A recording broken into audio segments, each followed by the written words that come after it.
Quase todas as palavras foram em Mateus, né? É, que coincidência, né? Mateus capítulo 24. Mateus capítulo 24, versículo 45. Hoje o tema da leitura é curtinho, mas nós vamos falar bastante sobre ela, amém?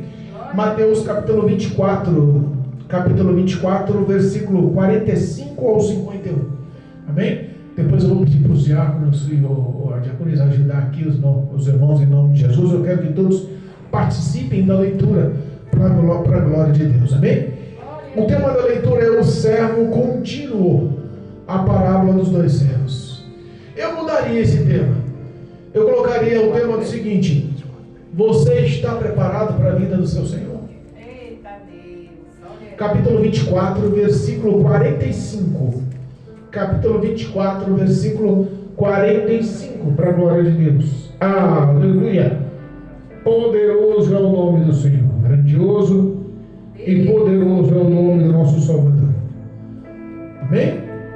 Mateus, capítulo 24, versículo 45. O tema é a parábola dos dois servos, mas eu colocaria o tema seguinte: você está preparado para a vinda do teu Senhor? Eita Deus poderoso. Amém? Diz a palavra do Senhor. Louvado seja Deus. Abra o teu coração, participe conosco. Domingo, provavelmente você está no seu lazer em casa. Se deu a oportunidade, o Espírito Santo lhe deu a oportunidade de você nos acompanhar com a palavra do Senhor. Abra a tua Bíblia, mesmo na tua residência. Se estiver no trabalho, se tiver como abrir, estiver no seu descanso, abra em nome de Jesus, participe conosco. Deus é bom. Eu tenho absoluta certeza que essa palavra é viva, ela é poderosa, digna de aceitação e capaz de mudar a tua história. Aleluia. Em nome de Jesus, amém? Diz assim, versículo 45. Quem é, pois, o servo fiel e prudente, que o Senhor constituiu sobre a sua casa, para dar o sustento ao seu tempo? Bem-aventurado aquele servo que o Senhor, quando vier, achar servindo assim. Em verdade vos digo que o porá sobre todos os seus bens. Porém, se aquele mau servo disser consigo: o meu senhor tarde virá, e começar a espancar os seus conservos, e a comer e a beber com os beberrões ou bêbados, virá o senhor daquele servo num dia em que não espera e a hora em que ele não sabe, e separá-lo-á e destinará a sua parte com os hipócritas. Ali haverá pranto e ranger de dentes. Amém? Podem sentar. Deus é bom. Repara que o capítulo 24 do livro de Mateus é um capítulo extremamente polêmico, porque fala das visões, revelações futuras, ou as previsões da vinda do Filho do Cordeiro, do Filho do Homem, de Jesus Cristo ao arrebatamento. Fala sobre tantos feitos futuros que naquela época poucos entendiam, mas ele tenta deixar claro em várias parábolas que o fim está próximo. Em várias parábolas, em várias histórias, em vários contos, com toda a multidão ao seu redor, com todos os seus discípulos ao redor, com todos os seus seguidores, seus apóstolos, com toda aquele pessoal ao redor de Cristo, ele tenta deixar uma visão de que algo aconteceria e que eles tinham que estar preparados. Repara que esse conto foi expresso por Jesus há 2000 anos atrás. 2023 anos atrás, sendo preciso, tinha-se um pensamento de preparação para a vinda do Cordeiro, para a vinda do noivo da igreja, para a vinda de Jesus Cristo arrebatar a noiva do Cordeiro. A Bíblia nos ensina que Cristo tentou preparar, e a palavra fiel e eficaz dele penetrou na mente e no coração de muitos que se prepararam. Mas, como sempre, tem os desavisados, os desacreditados, os imprudentes, os insensatos. Insensatez, imprudência é por isso que eu mudei o tópico. Se eu pudesse mudar o tópico da leitura, eu colocaria: está preparado para a vinda do teu Senhor? Jesus diz em uma parábola: se o pai de família soubesse o dia e a hora em que o ladrão viesse na madrugada arrombar ou assaltar a sua casa para levar os seus bens, ele se prepararia. Imagina o próprio Senhor Jesus te dando esse leque de informações. Imagina que quando você estiver dormindo à vontade na sua casa, antes alguém lhe avisa: essa noite, tal hora, um ladrão entrará na sua casa.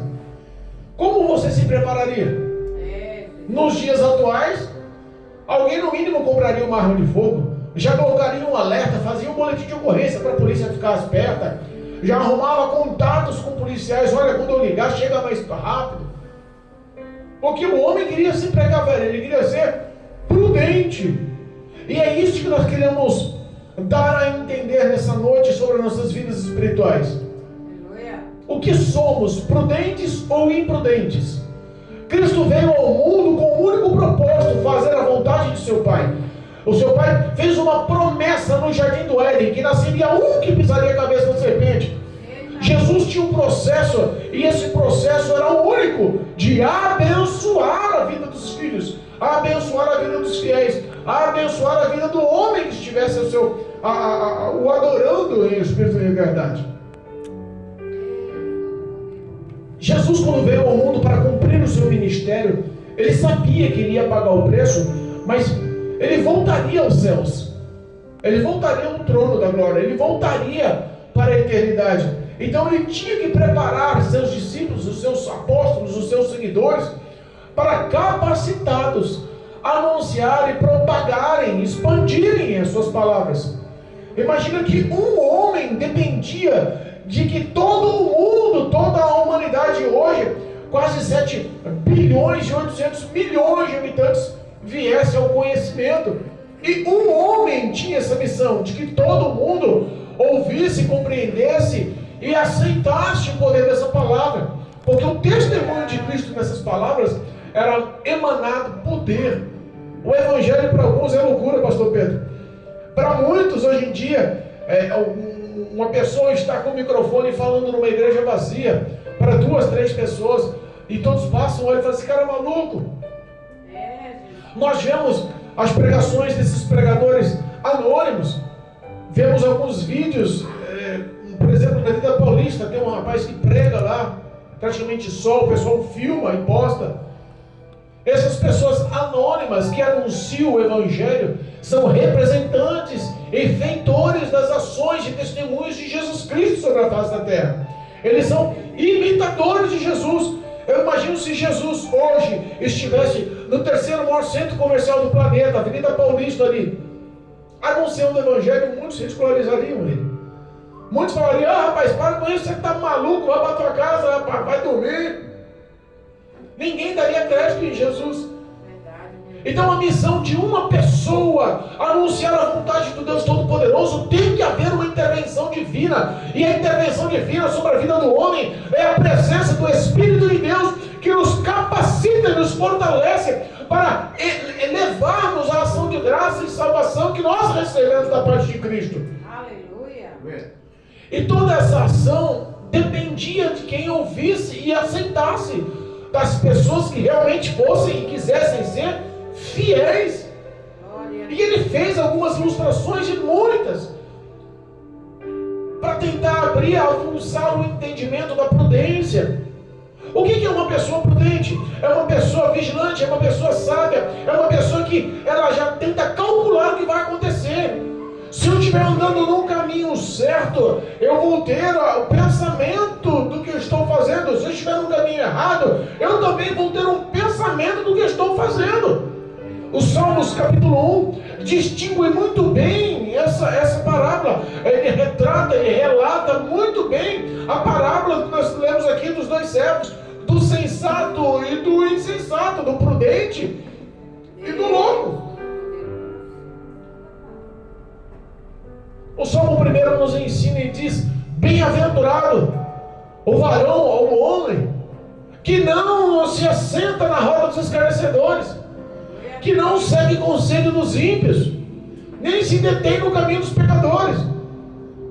Geralmente essas pessoas são pessoas de má índole, que não conseguem deitar se estiver planejando o mal, que não conseguem relaxar e dormir um sono de paz se não calcular um projeto de vingança. Pessoas que, para tentar evoluir e crescer, podem pisar na cabeça do seu próximo sem o mínimo receio de estar maltratando, magoando ou machucando as pessoas.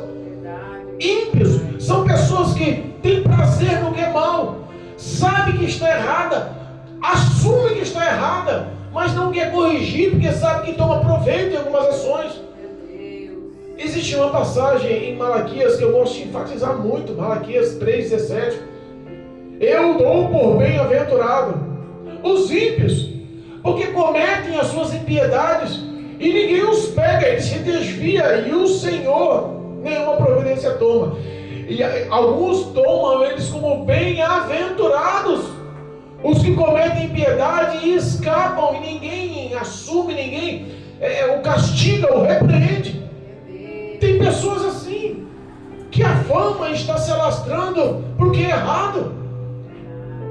A fama está começando. A grande verdade é que o homem, para ter relacionamento com Cristo, começa de uma forma plausível, de uma forma boa, forte, amorosa, vigorosa, constante.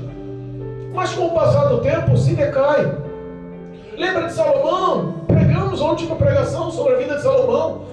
Um homem que o próprio Deus apareceu a ele para falar pessoalmente. Um homem que já vinha de uma descendência de reinado, filho de Davi, que construiu a casa e o templo ao qual Deus se estabeleceu. Um homem que tinha sabedoria porque Deus assim o dera. Um homem que encontrou tantas qualidades que perguntou para ele: o que tu queres?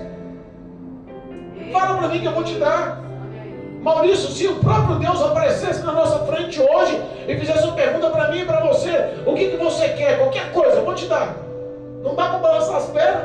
O cara fala: rapaz, o que eu vou pensar agora? O que eu vou pedir agora? Será que eu vou pedir para ganhar na Mega Sena da Virada, que é a mais poderosa, mais cara, que mais paga no Brasil? Será que eu vou pedir para crescer? Eu quero ficar com 2,10 metros, bem fortão, loiro dos olhos azul. O que eu posso pedir? Né? Tem gente que pede umas coisas malucas. Será que eu vou pedir a morte daqueles que me falaram mal? Será que eu vou pedir fama na Rede Globo? Tem pessoas que pensam de formas aleatórias e não conseguem imaginar o que vai ser do seu futuro na eternidade. Algumas pessoas se tornam insensatas e imprudentes porque não conseguem assimilar a verdade do que está acontecendo na face da terra. E os dias não são bons. A verdade é essa. Nós vemos um evangelho que muitos estão pregando que vai tudo bem, que Deus vai dar vitória, que a vitória é certa, que Deus vai te levantar, que Deus vai te exaltar, que Deus vai restituir, que Deus... Nós acreditamos na vontade de Deus, mas não é só isso. A Bíblia fala que os dias são maus. A Bíblia fala que o diabo está atuante sobre a face da terra. Nós só vemos notícias más. Como é que contrasta com uma coisa de só bênção se a gente liga a televisão e encontra cada situação? Incesto entre mãe e filhos, entre maridos esfaqueando, assalto, roubo, tiroteio, morte, tragédia, queda, acidentes, tantas coisas ruins, corrupção, roubos, atalhos para tomar proveito na vida, ter sucesso na vida. Sabe, nós vemos nos Estados Unidos aquela seita satânica. Olha, 2 dias, se não me engano, foi no dia 28 a 29 do mês passado agora, de culto a Satanás. Fizeram um grande show pro diabo nos Estados Unidos, onde pessoas do mundo inteiro foram. Pessoas de todos os continentes do planeta que adoram o diabo, que adoram Satanás, foram lá prestar um culto, festejar no nome do diabo. A ação principal da seita foi eles pegarem as Bíblias e rasgarem os shows e falarem em nome de Jesus Cristo.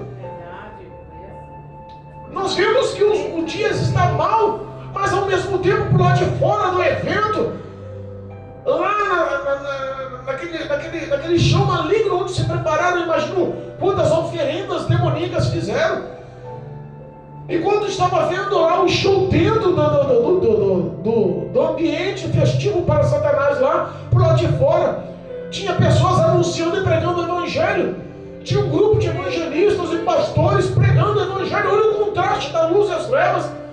E quando tinha uma mulher rasgando a Bíblia lá, uma das diretoras do evento, rasgando a Bíblia, outras estavam por lado de fora lá, pregando o evangelho. Milhares de pessoas ouviram sobre Jesus, mais de 100 pessoas aceitaram Jesus. Há uma batalha constante. E aí eu fico pensando, qual é a nossa história nessa batalha? Somos os servos prudentes? Estamos preparados? Tem uma passagem, olha só, condiz muito com essa leitura. Nós já vamos chegar na leitura. Hoje nós temos um prazo maior, então o pastor gosta de falar bastante, né? Apocalipse, leia comigo, Apocalipse, capítulo 15. Capítulo 16. Apocalipse, capítulo 16, versículo 14 e 15, diz assim. Eu vou ler, os irmãos podem acompanhar. Apocalipse, capítulo 15 e 16. Essa é a verdade do que está acontecendo nas igrejas, do que está acontecendo no meio dos templos, do que está acontecendo no mundo, na história de todas as igrejas na face da terra. Entenda, olha o que está acontecendo. Capítulo 16, versículo 14. Porque são espíritos de demônios que fazem prodígios. Quem tem dúvida que o diabo tem poder? Eles fazem prodígios, os quais vão ao encontro dos reis de todo o mundo habitado, para congregar para a batalha. Quem são os reis deste mundo? Hoje as pessoas não estão procurando mais a verdade do Evangelho, estão procurando notoriedade para si. O Evangelho deixou de ser santo e virou show. Deixou de ser casa de oração e virou um templo de bagunça. A verdade é essa. Verdade, meu Deus. Hoje ninguém mais está a fim de protestar contra o pecado, está a fim de ganhar likes, membros, dinheiro, ostentação. Meu Pai. Olha só, demônios estão fazendo sinais para os reis deste mundo e congregando ele para as batalhas do dia do que, naquele grande dia de Deus Todo-Poderoso. Eu fico imaginando o que representa isso. Pessoas insensatas, pessoas que dizem o seguinte: eu vivo uma vida de pecado e de adultério, mas eu sou pastor de uma igreja de 5, 6 mil membros. Eu não posso mostrar isso, senão eu vou perder as minhas regalias. Pastor, o que está acontecendo aí? Você está falando demais. Não é a verdade dos dias atuais, infelizmente. Então, se o adultério é pecado, ou se eu casar 2, 3, 4, 5 vezes é pecado, ou se eu viver uma vida de promiscuidade e prostituição, então eu vou manipular esses feitos.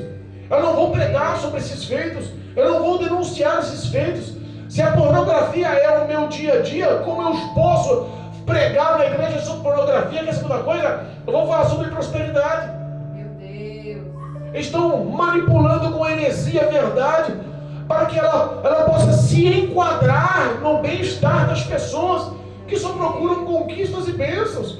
Isso são ações de demônios. E aí você entra numa igreja dessa e vê os feitos acontecendo, revelações acontecendo, profecias acontecendo. E muitos que não têm discernimento, não têm visão espiritual, não sabem o que acontece dentro da palavra de Deus e estão dando crédito. Eu vi um testemunho, pastor Pedro, olha que maluquice. O pastor numa igreja pregando, foi convidado a pregar numa igreja. A igreja é grande, Maurício. Igreja grande, tipo Gideões, tipo, sabe aquelas igrejas grandonas, não sei quantos mil membros. E antes do pastor pregar, deram a oportunidade para um levita da casa. E o levita reconhecido como profeta da casa. O cantor, o que cantava na igreja, instrumentista, reconhecido como homem de Deus na casa. E antes dele cantar, ele pegou o microfone e falou assim: olha, eu vou contar uma revelação que Deus me deu. E todo mundo falou assim: ué, o que esse homem vai contar? Olha, essa madrugada eu passei a madrugada inteira no monte. Começou a falar línguas estranhas e todo mundo começou a se encher de Deus. E lá Deus me revelou que para a vitória acontecer na sua vida, antes de eu cantar, para que a unção e a presença agora chegue na tua vida e te dê a vitória, a igreja inteira tem que levantar e dar 40 pulos. Meu Jesus. Onde está isso na Bíblia? Senhoras, velhinhas, mulheres com crianças de colo, todo mundo pulando. As mulheres não aguentavam, os homens não aguentavam, mas para obedecer uma heresia que nem bíblica é. E as pessoas sem instruções, pulando para alcançar a vitória. Isso não está na Bíblia. E se chega um e fala assim: olha, Deus me deu uma revelação que eu vou ter que dar um tapa na cara de cada um dos irmãos, para que vocês recebam a bênção. Todo mundo ia dar a cara a tapa? Algumas coisas que não são bíblicas, e é justamente esses feitos que estão ocorrendo. Pessoas, por exemplo, no caso desse dar 40 pulos, o diabo vai lá e dá uma bênção para a pessoa, e a pessoa começa a idolatrar esses pulos e passar para o próximo. Eu recebi uma bênção porque eu dei 40 pulos. Sabe, ações demoníacas que nós não enxergamos, mas isso está acontecendo. E o que somos nós? O versículo 15 do capítulo 16 de Apocalipse: eis que venho como ladrão, bem-aventurado aquele que vigia e guarda as suas vestes. Guarda o que? A sua santidade. Aleluia. E para ser santo, a santidade só vem através da oração e da meditação da palavra, da prática da palavra. Tem uma vida de oração, tem uma vida de meditação e pensamento, prática, de guardar a palavra no seu dia a dia, no teu histórico, no teu ser. O homem que tem uma vida de relacionamento com Deus e conhece a palavra, pratica a palavra, ele não cai nos truques que o diabo tenta mostrar, aparecer, para que não ande nu e não se veja com suas vergonhas. Espiritualmente tem tanta pessoa nu. Sabe o que vem à mente nessa história? A igreja de Laodiceia, a igreja dos nossos tempos. As pessoas não aceitam mais correções. Era a única igreja das 7 da Ásia Menor, escrita por Paulo, revelada por Jesus Cristo, que não tinha defeitos na visão deles. Eis que estou rico e abastado, de nada tenho falta. O diabo não afligiu aquela igreja com demônios, o diabo não afligiu aquela igreja com seitas, o diabo não afligiu aquela igreja com perseguição, com pobreza. O diabo deixou aquela igreja à vontade, e é o que está acontecendo nos dias atuais. E Jesus fala que ela é o quê? Pobre, cego, nu, miserável. Desse jeito, Jesus. Pergunto: está preparado para a vinda de Jesus Cristo? Está preparado para a tua morte? Nessa semana morreu aí na rua de baixo, né? Você foi no velório? Foi. Olha, como é que era o nome dele mesmo? O Loi. E eu lembro dele, eu conheço ele. Mais uma pessoa conhecida do meu passado, que eu vivia nos bares aí, Cristo veio e me resgatou para essa glória. Na semana passada. Era? Aí, ó. Mais um que morreu. Ele acordou naquele dia e falou assim: hoje eu quero morrer. Não. Ele deduziu, um dia antes, ele estava jantando na casa dele e falou assim: hoje vai ser minha última janta. Não. É por isso que essa palavra nos ensina de uma grande forma. Existe um valor intenso em nossas vidas, e não é casa, não é carro, não é conta bancária, não é instrução, é a nossa alma, em que o diabo está de olho para tentar nos matar, roubar, destruir, porque ele já está condenado. Ele quer levar o máximo de pessoas que ele pode para o inferno. Existe uma batalha, está dizendo em Apocalipse que essa batalha é real. Demônios estão agindo no meio dos santos. Quando nós pensamos e quando nós refletimos sobre o poder dessa palavra, a gente fica meio receoso, porque é difícil você falar nos dias atuais. As pessoas te apedrejam. Se você ganha má fama, se você ganha um nome de um pastor que prega duro, as pessoas te apedrejam. Mas sabe o que nós vemos com isso? O que diz a palavra? Por amor do meu nome, vocês serão odiados. Olha o versículo 45. Quem, pois, é o servo fiel e prudente, que o Senhor constituiu sobre a casa para dar o sustento a seu tempo? O servo fiel e obediente é eu. O servo fiel e obediente é você. E Deus nos constituiu para darmos alimento na casa do Senhor. O que é o alimento que nós estamos querendo? É uma boa feijoada? Que alimento nós estamos querendo? Ah, uma rabada, né? Boa. Eita, rabada boa. O que nós queremos, Marcelo? Uma pizza? Qual que é o bom alimento? Porque as pessoas estão com visão espiritual hoje em dia apagadas, mortas, destituídas da graça do Senhor. As pessoas só estão pensando no que é material. E Cristo está falando assim, ó: bem-aventurado ou prudente é, feliz é aquele servo que está cumprindo o que Deus mandou alimentar os seus servos na igreja, os seus conservos na casa. O que nós estamos fazendo aqui é anunciando o poder da verdade. E essa palavra de Deus, ela tem poder que eu não consigo descrever, mas ela é penetrante como espada de dois gumes. Penetra no íntimo, na divisa da medula e das juntas, da alma e do espírito, para te distanciar do pecado, te transformar na verdade. Mas as pessoas hoje em dia estão vivendo de uma forma absoluta, de uma forma errada. Se você é um homem bem-aventurado, você é um homem prudente, você é um homem sábio. Você sabe que Deus um dia vai te recorrer. Ó, te deu uma obrigação. Jesus teve uma missão, teve uma obrigação, e ele não abriu mão de cumprir. Todo mundo criticou, todo mundo perseguiu, ninguém compreendeu, mas ele bateu de frente com a hipocrisia de todo mundo. Vocês falam, mas não vivem. Meu pai me deu um trabalho e eu vou cumprir a missão de meu pai. Não importa o que o mundo aceite. Às vezes nós cristãos, se afundamos porque queremos dar corda à hipocrisia dos que estão convivendo com a gente e não querem nada com a gente.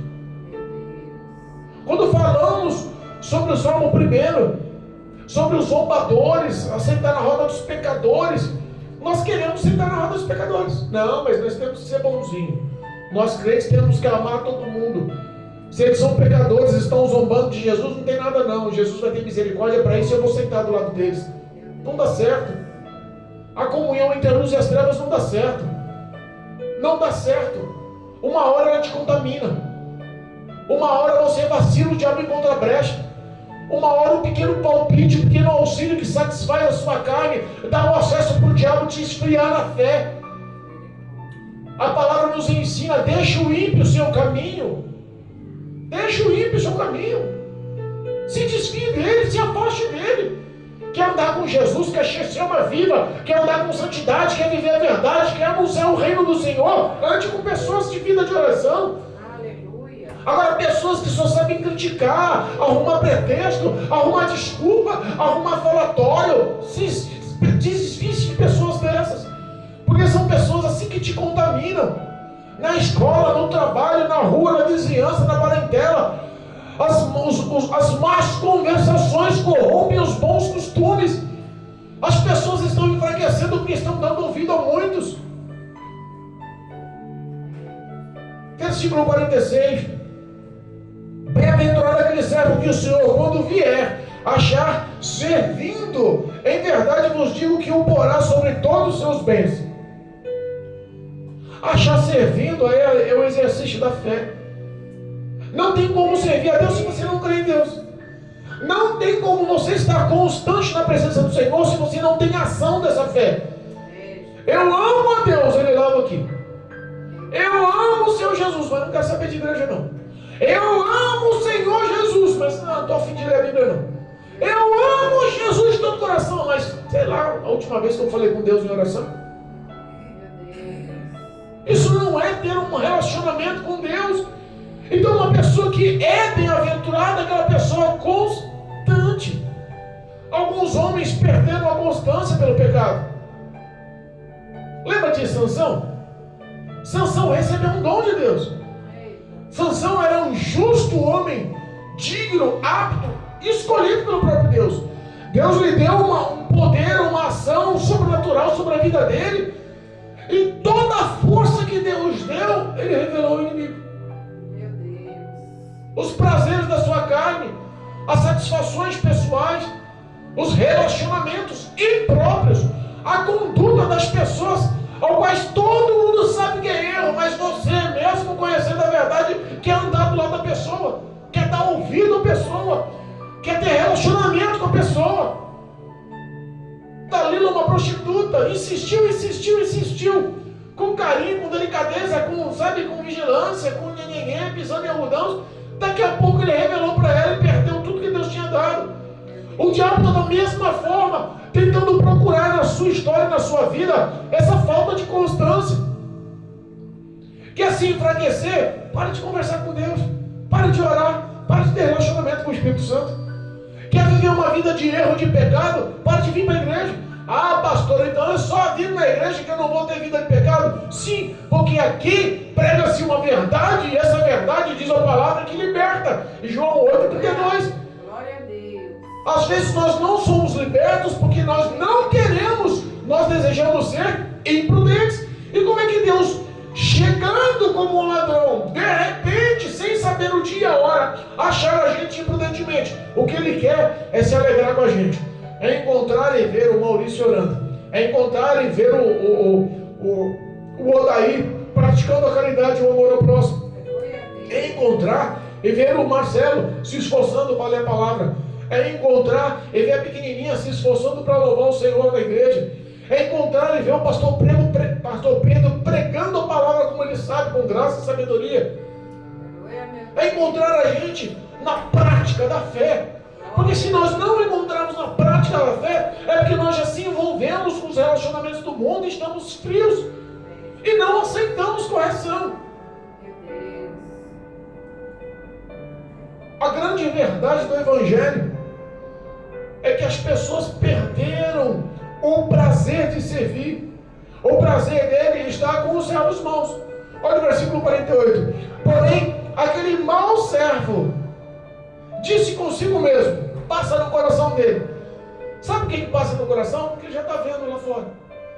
A janela da alma é os nossos olhos. Se você não andar no caminho errado, você não tem visão errada.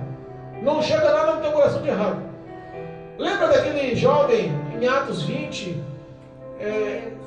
Eutico, na janela? Paulo pregando, ele lá de cima olhando na beira da janela, Paulo pregando para a multidão lá embaixo, ele lá em cima olhando na janela, Paulo pregando. Daqui a pouco, em vez de ele olhar só para Paulo, ele dá uma olhadinha lá fora. O que está acontecendo lá fora? Dividiu a mente. Vai perder o interesse na pregação, eu quero saber o que está acontecendo lá fora. Se esfriou, desligou, perdeu o contato, deixou de ser constante, caiu no sono. O sono espiritual está matando muita gente dentro da igreja. O sono espiritual está levando as pessoas à insensatez. Insensatez nos dias atuais é morte, gente. Se eu falar para você que a insensatez é como um adolescente cheio de saúde e vigor, está pulando, dando um mortal para trás, na beira de um penhasco, com os olhos vendados, e não quer que ninguém o repreenda. Filho, você vai morrer. Não briga com o pecado desse jeito, não. É como você estiver vendado e pulando na beira de um penhasco, dando um mortal para trás, na beiradinha do penhasco. Todo mundo está vendo que daqui a pouco você pode escorregar, você pode pisar em falso, você pode desmoronar, vir a morte. Mas as pessoas estão dizendo, não, eu estou no controle da minha vida, não se meta na minha vida, eu mando na minha vida. É a insensatez espiritual que está acontecendo. Nós estamos falando, olha, e nós não estamos falando, entenda, o Evangelho não é por força ou por violência, nós estamos falando porque amamos a alma que está nas pessoas, porque Cristo amou a nossa alma. Nós se sentimos acolhidos nas mãos do Senhor, Ele nos pôs à mesa, Ele nos serviu, Ele nos mudou, nos limpou, nos lapidou, Ele nos pôs como importantes na casa. Tirou a gente do pecado, de toda aquela ação demoníaca que dominava a nossa história. Ele nos colocou em locais assentados de príncipes. Olha que coisa bacana. Os pecados que eu cometia, eu não cometo mais. Pastor, mas por que você não comete? Você é um super crente agora? Não. É porque eu procuro ter relacionamento com Deus e confessar os meus pecados. E Deus me dá força todos os dias para abandonar. E minha vida começa a ser transformada. Essa verdade do Evangelho ela tem que ser anunciada diariamente.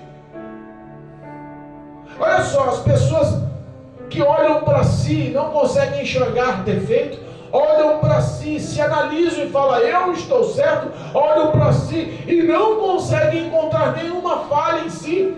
São as pessoas que são insensatas a ponto de esquecer da vontade, da missão, do desejo de Deus para a sua vida. As obrigações que Deus deu, e elas dizem, o meu Senhor vai demorar de chegar, quer saber de uma coisa? Começa a agir por próprias ações. A primeira coisa que diz o Salmo, o versículo 49 aqui, de Mateus capítulo 24, e começa a espancar os seus conservos, e a comer e a beber com os bêbados. Quando a gente fala que esse alimento é um alimento espiritual que simboliza a igreja, e a responsabilidade de dar o alimento espiritual não é só do pastor, não é só do pregador, é da igreja. Ovelha gera ovelha, o pastor só cuida, é a igreja que sai no mundo para anunciar o evangelho, para falar que Jesus Cristo salva, cura, batiza, que leva para o céu, para mostrar que Jesus Cristo liberta a vida do homem do pecado. A responsabilidade do pastor é cuidar dessas ovelhas, ele vai dar satisfação dessas ovelhas, mas todos nós temos uma obrigação de anunciar esse evangelho, de levar esse alimento aos que estão necessitados. E quando fala que aquele que acha que está cheio de razão e certo, aquele que camufla uma vida de pecado dentro da igreja, que usa a famosa máscara, que na tua presença é uma pessoa certa, mas fora da tua presença os olhos do Senhor estão vendo que não é certa. E se você abrir a boca para falar sobre a verdade do testemunho com base bíblica, a Bíblia está falando que o teu pecado é assim, assim, assim, você está agindo dessa forma, tem que mudar. Jesus te ama, mas não quer relacionamento com o pecado. Se você continuar dessa forma e vier a morrer, ou o arrebatamento acontecer, você vai para o inferno. A Bíblia está me mostrando que você está pecando nisso. Coitado que se falar mal do profeta, o cemitério te espera. As pessoas arrumaram um subterfúgio, estão tentando manipular as situações para se sobressair. É justamente essas pessoas que estão me espancando na igreja, são os pequenininhos. A nossa menininha linda hoje aqui leu uma palavra que condiz aqui. Ai daqueles que maltratar, que afligiram dos meus pequenininhos. Melhor seria que ele amarrasse uma pedra de moinho no pescoço e se lançasse no fundo do mar. Olha só o castigo. É difícil, mas é uma grande verdade. As pessoas estão espancando um ao outro com a palavra, com o orgulho, com a arrogância, porque não querem assumir o pecado, não querem arrancar a máscara, não querem se mostrar. E naquele grande dia, o dia do juízo, da satisfação de contas, haverá muitas surpresas. E é esse tipo de surpresas que nós não queremos para nós e nem para o próximo. Porque as pessoas que se envolvem com a hipocrisia. O que é a hipocrisia? A hipocrisia é um exemplo. Eu vou falar pro pastor Pedro. Pastor Pedro, você não pode cometer pecado não, pastor Pedro. Você te conserta, mas o pecado que eu estou falando para ele não cometer, eu estou praticando. Eu falo para Maurício, não bebe cachaça não, te faz mal. Destrói o teu corpo, dá legalidade para o diabo. Mas no fundo da minha casa, sem ninguém ver, eu estou consumindo a cachaça. Não viva pornografia, prostituição, não. Isso daí dá legalidade para o diabo atuar na sua vida, na tua história. Vai te matar, destruir teu casamento, tua fé, tua história com Deus. Mas quando eu estou sozinho na minha casa, eu estou vendo a pornografia. É isso que Cristo está falando aqui nessa parábola. Servos e conservos, alguns com responsabilidade e outros sem responsabilidades, alguns com prudência e verdade, outros com mentira e hipocrisia, e começam a espancar, a maltratar, a tratar a verdade com heresia para satisfazer o seu ego. Por que você acha que tem tantas igrejas cheias nos dias atuais? A gente vê algumas coisas acontecendo nas igrejas que a gente fica pasmo. Eu vi uma grande pregadora, conceituada, que eu já ouvi grandes pregações daquela mulher. Foi convidada a pregar nos Estados Unidos, numa igrejinha com 30 membros, do tamanho da nossa. Mas cobrou o equivalente a 26 mil reais para pregar. Meu Deus do céu, 26 mil reais para pregar uma noite numa igreja. Jesus. Então existe o ato de estar bebendo e comendo espiritualmente como um comilão, glutão ou como um beberrão no meio dos bêbados. O que isso quer representar? Pessoas que estão vivendo o pecado e apoiando. Sabe por que cobram? Porque tem quem pague. É isso que está dizendo a palavra. Aqueles que estão a fim de espancar os maus servos, eles espancam os seus conservos e a comer e a beber com os bêbados. Espiritualmente é isso. Eles estão camuflando a verdade do Evangelho a si próprio. Não, para me pregar e para me cantar é tanto. Não, para mim pregar é 25 mil, mas para mim cantar só um hino é de 5 mil. Que garganta de ouro é essa? Ou imagina se tivesse o próprio Jesus entrando numa igreja dessa. A Bíblia fala que Jesus era feio. Jesus era feio. Não era como esses pregadores de terno de cabana aí, né? Sapato de lustre, com cabelinho na régua. Não tinha nada disso não. Jesus era feio, simples. Andava de sandálias nos pés. Passava dificuldade, muitas das vezes fome. Era humilhado, marcado, a sua feição, o seu rosto era marcado pelo tempo, pelo sol, pelo trabalho manual, forçado, braçal. Ele não tinha regalias. Se um homem desse entra hoje numa igreja nobre, chique, com o ar-condicionado trincando, com o tapetão vermelho esticado, com os bancos em couro perfumado, com os telões, os músicos e os instrumentos de outro mundo, ele fala assim: olha, hoje você vai ser convidado a pregar, quanto você cobra? Porque as pessoas estão cobrando.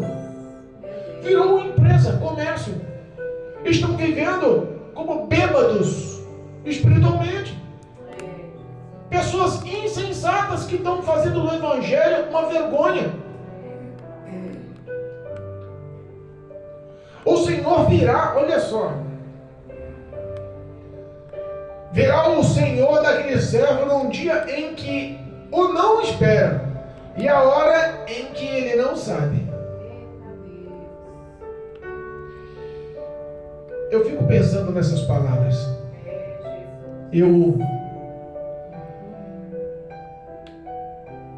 Na minha infância para cá, eu morei muitos anos aí na Rua de Baixo. Na minha infância eu morei na Rua de Baixo. E se eu for analisar as pessoas que morreram, que eu tinha consideração, que eu convivi, que eu estudei com elas, que comeram bolacha na minha mesa, almoçaram com a minha família na minha casa quando criança, que fazia lição de casa junto, que nós esperávamos um ao outro para voltar da escola, que nós brincávamos no fim de semana de rodar peão, jogar bolinha de gude junto. Sabe aquela infância que você teve com pessoas que você tinha como amigos? Eu não consigo enxergar mais essas pessoas. Algumas delas estão presas, mas a grande maioria estão mortas.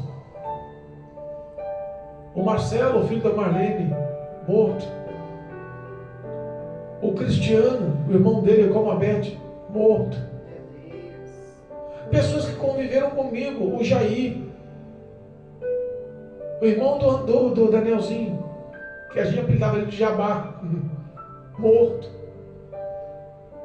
Algumas pessoas que conviveram comigo, que brincaram comigo. Ninguém pensava que na infância eles estariam mortos. O meu melhor amigo que se formou comigo, as primeiras namoradinhas, os bailes, as bagunças do passado, a gente sempre andava junto. Se tornou um policial militar, morto. Andávamos para baixo e para cima junto, morto. Ninguém espera quando a morte vai chegar. Nós às vezes estamos orando por pessoas que estão todos os dias nos pedindo para colocar o nome no caderno de oração. Estamos clamando e suplicando a Deus: tenha misericórdia dessas pessoas. Senhor, faz a tua vontade, a tua vontade é salvar. Faz a tua vontade, a tua salvar, a tua vontade, Senhor, é curar. Não é deixar a ruína fazer parte da vida, não é deixar as dores fazer parte da vida, não é deixar a condenação eterna fazer parte da vida dessa pessoa. Salva ela, Senhor. Cura ela, Senhor. Liberta ela, Senhor. Mas parece que a insensatez entra na cabeça da pessoa que ela não consegue olhar o dia do amanhã como vai ser de forma nenhuma. Ela só quer saber daquele exato momento e quer ficar remoendo o passado. O que fez, deixou de fazer de errado, ou o que fizeram, deixou de fazer de errado com ela. Mas não consegue se sentar e falar: meu passado virou uma história, não vai mudar a minha vida. O que eu vivo hoje é o ato mais importante, porque o amanhã pertence a Deus. É um mistério que eu não consigo desvendar. Eu posso até fazer planos. Eu tenho planos de comprar um carro, tenho planos de ter uma moto, tenho planos de terminar minha casa, tenho planos de ver a formatura do meu filho, eu tenho planos de colocar ele em um bom emprego, tenho planos de ser avô. Eu tenho um monte de planos. Mas se eu não conseguir esses planos, o que importa é o meu dia agora, atual. Eu não quero ser pego desprevenido por Deus. Eu não quero ser pego na surpresa por Deus. O meu Senhor está para vir. Ou a morte está para vir para mim. Nós somos vulneráveis demais. A nossa saúde é vulnerável demais. Estávamos conversando o tempo todo com pessoas que convivíamos aqui na rua. De repente morreu. Aquele senhor que vivia no bar também da Isabel, que bebia. O Manuel. Quantas vezes eu sentei lá, o Manuel ia lá no fim da rua 4.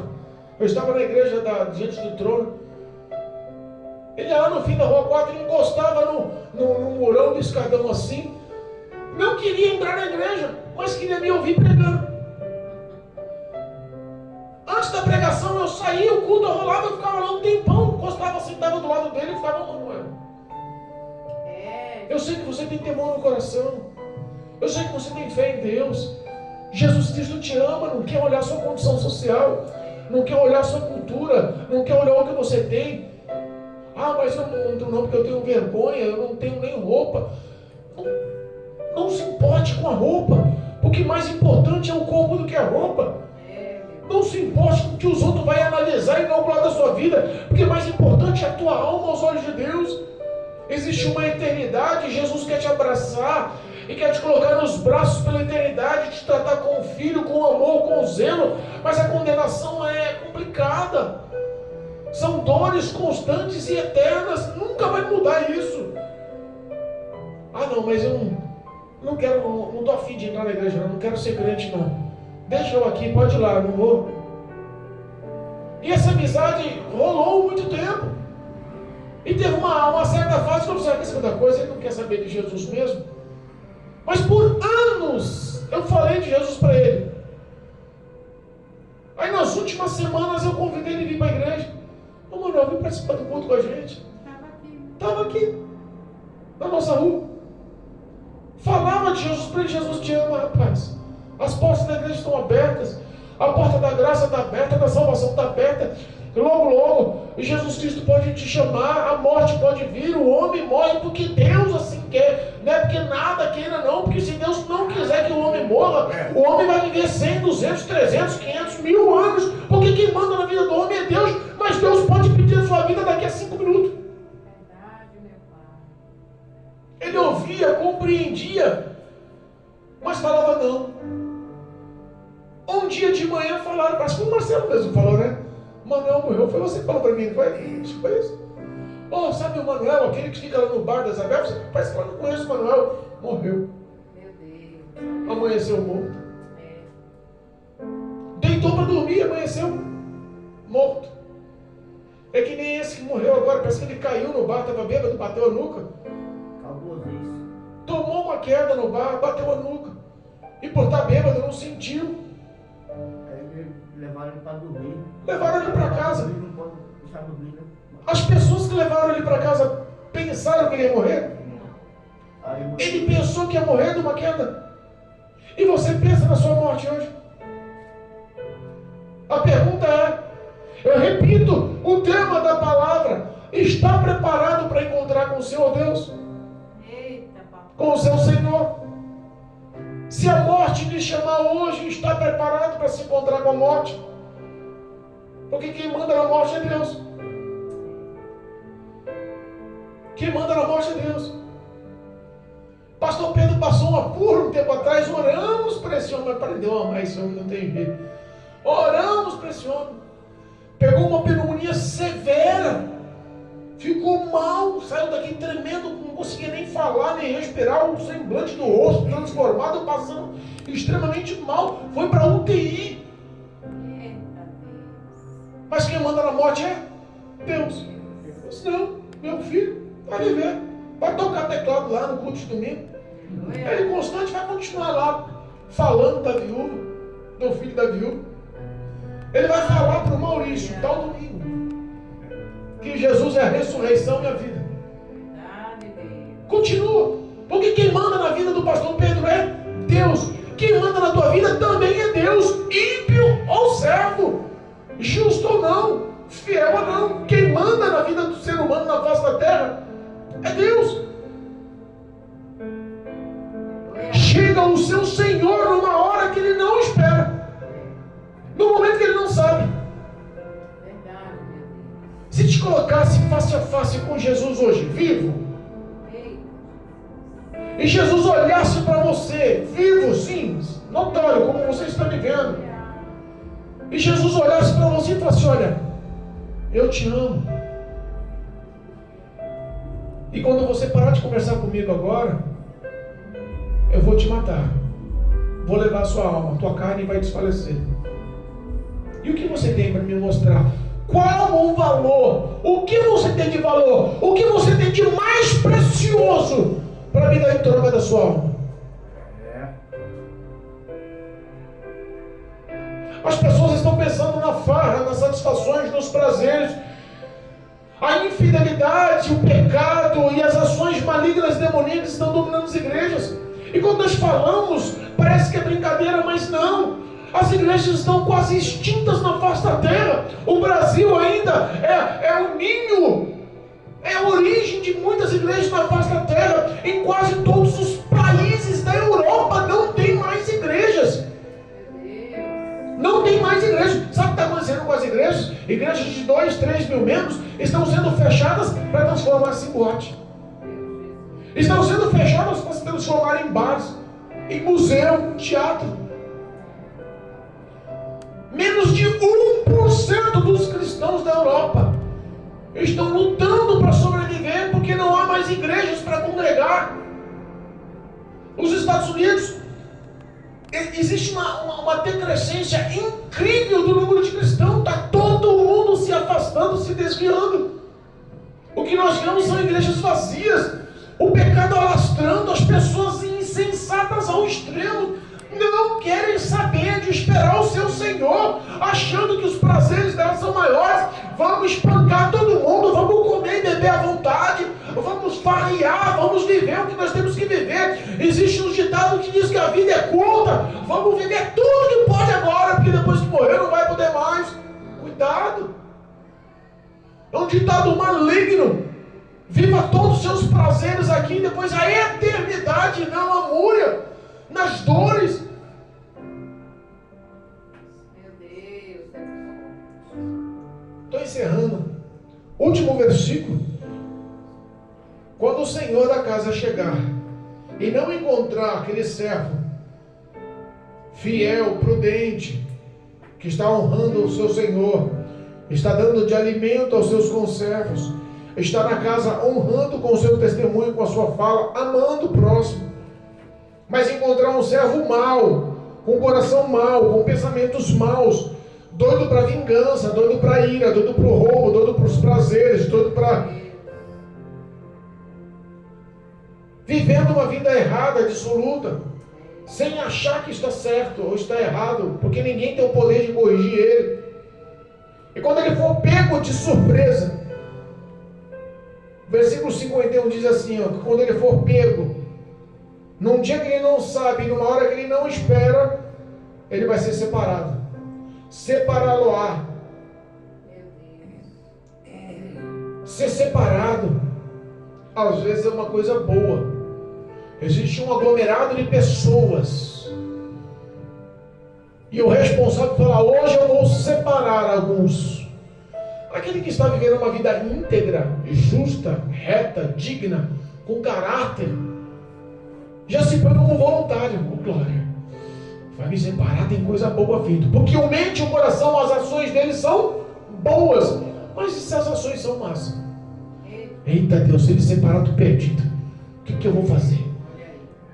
Ontem eu fiz isso, antes de ontem eu fiz aquilo, eu não consigo perdoar aquele lá, eu briguei com o vizinho aqui, eu não consigo parar de planejar contra aquele ali, aquela ali eu não suporto mais, eu não vou mais naquela casa de jeito nenhum. A mente e o coração está destruído, amargurado, só pensa no mal. Se você é separado por Deus, mas tem a mente limpa, suas vestes lavadas e remidas no sangue do Cordeiro, está constante na presença do Senhor para você mesmo.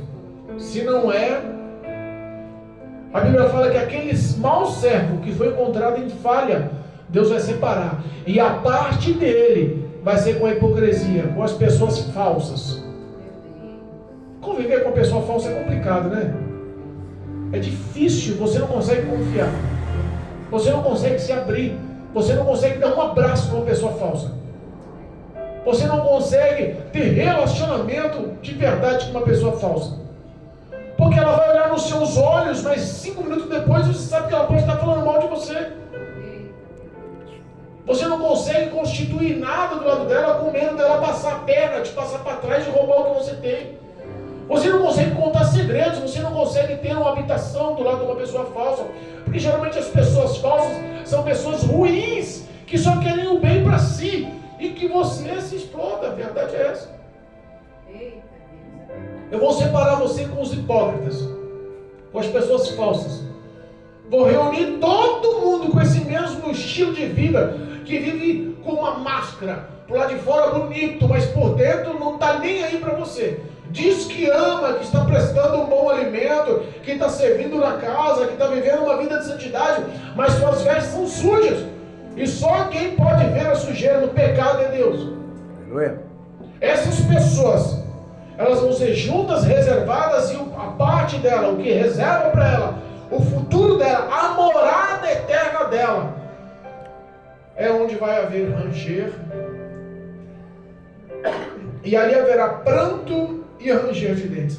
Eu não consigo imaginar um local que a dor é tão grande que você viva para sempre no pranto, no medo, apavorado, angustiado, agoniado, para sempre, dia e noite. E as dores são tão intensas. Uma vez eu vi um acidente que aquilo marcou minha vida, um acidente de moto. Que um rapaz, ele era casado, ele era gordão, em cima de uma moto, e a menina, a esposa dele, magrinha, sentada no banco da moto, uma Twister amarela, entrando nas juntas provisórias, numa bifurcação. Um caminhão que carregava areia, com a caçamba de madeira, tem umas argolinhas, uns ganchinhos assim nas laterais. Quando ele foi ultrapassar o caminhão rente à guia, a alça da mochila que estava nas costas da menina grudou naquela alcinha assim do caminhão, naquele ganchinho da traseira de madeira do caminhão, arrancou a menina, e a menina caiu justamente para o lado da roda do caminhão. O caminhão passou por cima da cabeça dela, explodiu como uma melancia, com um capacete, com tudo. Puf!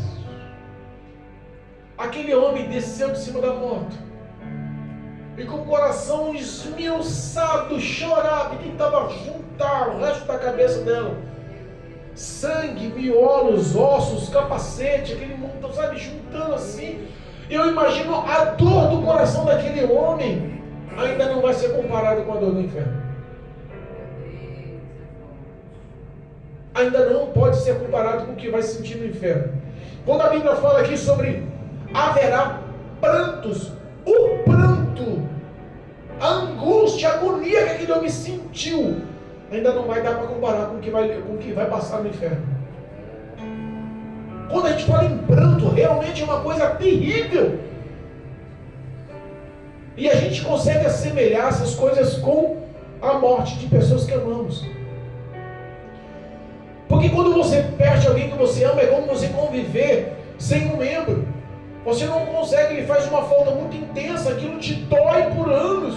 Agora imagine essa dor estar constante, esse pranto viver na sua vida para o resto da eternidade. Esse é um pranto psicológico, e a Bíblia fala sobre dores que vai ser tão intensas que vai fazer você ranger os dentes pela eternidade. Dá para você imaginar uma dor intensa que você chega a ranger os dentes? A descrição do inferno é muito difícil. Muito difícil. E mais uma vez eu insisto com a palavra prudência e imprudência. O prudente, o homem sábio, ele quer se precaver. Eu quero viver amando a Jesus de verdade. Eu quero ser do cristianismo porque Cristo me resgatou e eu não merecia. Eu quero ser fiel e obediente porque Ele me amou e eu não merecia. O imprudente, o insensato, amanhã, se eu for para o inferno, eu vou, tô nem aí, todo mundo vai. O insensato, que inferno é papo furado.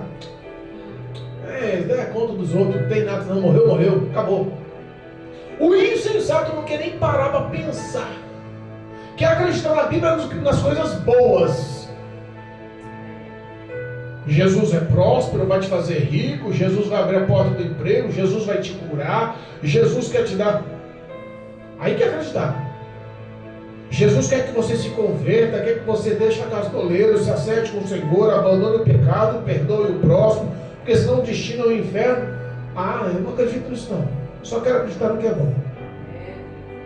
Existe uma verdade, e essa verdade, me perdoa, vai ser como a verdade do ladrão entrando na casa. Sabe como está essa verdade? Porque se um ladrão entra na minha casa e eu estou só para defender minha família, eu vou pegar um armamento pesado, meu irmão. Não vou pegar um alicatinho de unha, não. Pastor Pedro tem um alicatinho de unha bonitinho, né? Filadinho lá, né? Se vacilar, você corta o dedo. Mas eu não vou conseguir me defender com um ladrão com um alicatinho de unha, não. Eu vou me defender com uma arma boa, pesada, grande, uma espada poderosa, que é a palavra de Deus. Aí sim eu vou conseguir me defender. Com a armadura de Deus, aí sim eu vou conseguir me defender. Vou botar o ladrão para correr. Resistir ao diabo, firme no Senhor. Resistir ao diabo, ele fugirá de vós. Mas tem pessoas que estão vivendo no limite, que nem as 10 virgens.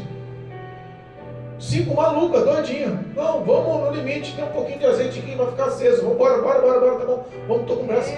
O negócio é a festa, o negócio é as bodas, o negócio é a alegria, o negócio é o casamento. Vamos curtir, vamos cair na bagunça, na balada. Vamos, você dá só de azeite que tá bom.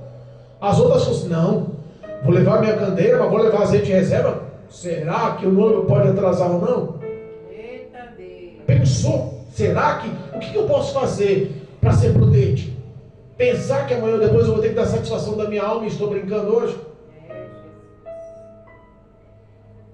As prudentes entraram. A dificuldade acontece para todas. Todas dormiram, o sono bateu na vida de todas. Mas infelizmente, somente 5 delas entraram no reino dos céus. Fechou-se a porta, o noivo acolheu na alegria da festa. Aleluia. E as imprudentes bateram na porta depois. Senhor, abre nós aí. Ei, mas você me conhece, Senhor? Eu estava lá na igreja do pastor Assis. Mas você me conhece, Senhor? Eu ouvi muita pregação lá, eu até aceitei Jesus lá. Senhor, você me conhece, Senhor? Abre aí, deixa eu entrar nos céus. Te conheço não. Porque conhecer não é ser visto. Conhecer é ter relacionamento. Você vê um monte de pessoas e você pode reconhecer um monte de pessoas, mas conhecê-la tem que haver intimidade. Tem que haver intimidade, tem que haver relacionamento, tem que haver entrega, tem que haver uma verdade. Não dá para você falar uma coisa que não existe. Aí o próprio Deus vai falar, ei, não te conheço não. Como não? Eu preguei a palavra, como não? Eu cantei, como não? Eu li um versículo lá na frente, como não? Não te conheço não. Você fez tudo isso, mas continuou praticando a iniquidade. Não quis ser sensato, não quis pensar no seu futuro, não quis obedecer. Continua nas mesmas práticas. Muda! Não. Vai acontecer assim mesmo. Eu tenho um sobrinho que eu amo muito. E tinha um futuro excelente. Estudou em escolas particulares, teve tudo do bom e do melhor. A vida dele era para ser o melhor, o mais afeiçoado. Das minhas irmãs, era a que mais tinha condição financeira. Até hoje, é a que mais tem condição financeira. Era para ter um futuro excelente, o filho dela, meu sobrinho. Mas bateu a porta, as drogas, ele abriu a porta. Começou com um cigarro. Depois passou para cigarro de maconha. Depois passou para bebida. Depois passou para cocaína. E agora entrou no crack. Menino novo, forte, bonito, inteligente. Mas agora já está preso. Já não consegue mais voltar. E aí sabe o que Deus fala para a mãe? Vou resgatar. Sabe o que Deus fala para a mãe? Não se preocupe, vou fazer dele um pregador. Sabe o que Deus fala? Ele é meu. Eu o amo. Porque os meus planos e os seus planos parecem bons. Os meus caminhos parecem bons. As minhas ações parecem boas. Mas a Bíblia fala que os meus caminhos são caminhos maus. Os meus planos, os meus pensamentos são caminhos que levam à destruição. Nem tudo que eu projeto para mim é bom. O prazer do pecado é momentâneo. Mas o que Cristo tem para nos oferecer é maior do que o nosso entendimento pode suportar. É prazer e gozo eterno. Por mais que para a gente é um caso perdido. Porque uma pessoa que começa a consumir crack constantemente, e a vida de assim, alugou um apartamento, e um irmão tem o quarto dele tudo chaveado, trancado, tudo que é dele está lá dentro. Porque se ficar um par de sandália havaiana para lá de fora, ele pega a roupa e vende para comprar uma pedra de crack. Eles têm que sentar para almoçar e tem que fazer toda a mistura na hora. Porque se sobrar mistura crua, ele pega a mistura crua, vai lá dentro. Mistura. Olha a dependência. Olha como o diabo encarcerou. E a visão está fechada. O coração do homem engana. Às vezes nós tratamos as pessoas por fora, mas o íntimo do coração só Deus quem conhece. O íntimo do coração só Deus que conhece. O último testemunhozinho eu gosto de falar, né? Misericórdia. E já estou encerrando. Eu vou até fechar a Bíblia, para dizer que eu estou encerrando. Viu, Maurício? Fala demais, né, senhor? Tem um caso na cidade de Seattle, nos Estados Unidos, de uma menina que teve o primeiro amor da vida dela, um relacionamento na escola, aos 14 anos de idade. Ela namorou com esse rapaz até uns 16 anos de idade. Entrou a fase de exército do rapaz. Eles estavam no colégio. E ele ia para o exército, mas antes de ir para o exército, sofreu um acidente e ele morreu. Morreu nos braços dela no carro. E ele nos braços dela morrendo, falou: você promete que vai me amar para sempre? Ela falou assim, chorando, falou: eu prometo. O diabo aprisionou o coração daquela mulher.